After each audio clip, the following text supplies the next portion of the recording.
You ever seen a statue or an image of St. Peter? Peter is always stern and confident, rigid in posture, and apparently never missed ab day at the gym. Obviously, from these images, it's quite apparent why Jesus chose Peter to be the head of his church. In order to continue the great works and ministry of Jesus, Peter would need that confidence, dedication, and even the strength shown in those images. Then, after you see those images and form a thought in your mind about who Peter was, you begin reading Scripture. And that's when it all falls apart. In today's Gospel, we hear the words, "You are Peter, and upon this rock I will build my church." Things are looking up for the man named Simon. Not only is he exalted to the position of leadership, but Jesus changed his name from Simon to Petros, or Peter. In Greek, Petros means rock. Peter is the only apostle whose name was changed, a significance that is only afforded very few people in Scripture. Notably, God changed Abram and Sarai to Abraham and Sarah after their covenant began, and it was Simon Peter who was the only other person to have their name changed by God himself.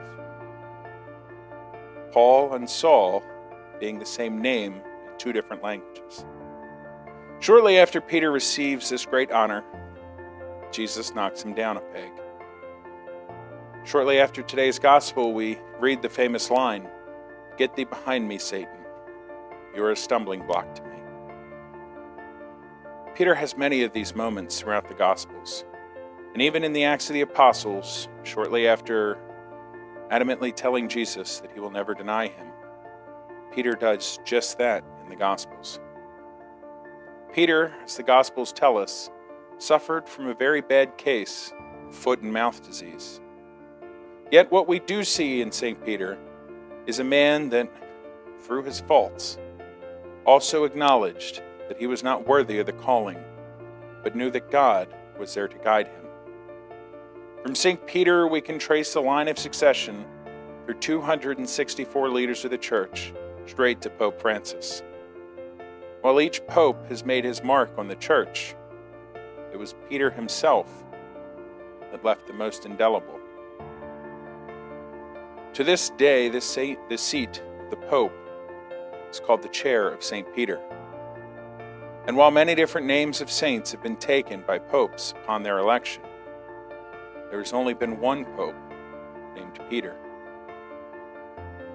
This simple fisherman, who doubted God after traveling with him, seeing his miracles, this man that debated Paul on spreading the gospel beyond the Jewish world, this man who was poorly educated, this man that often acted before he thought, this man that feared for his life and fled Rome to avoid his own crucifixion, was also the man that spread the gospel, fishing for others, was also the man that proclaimed his faith with his own crucifixion.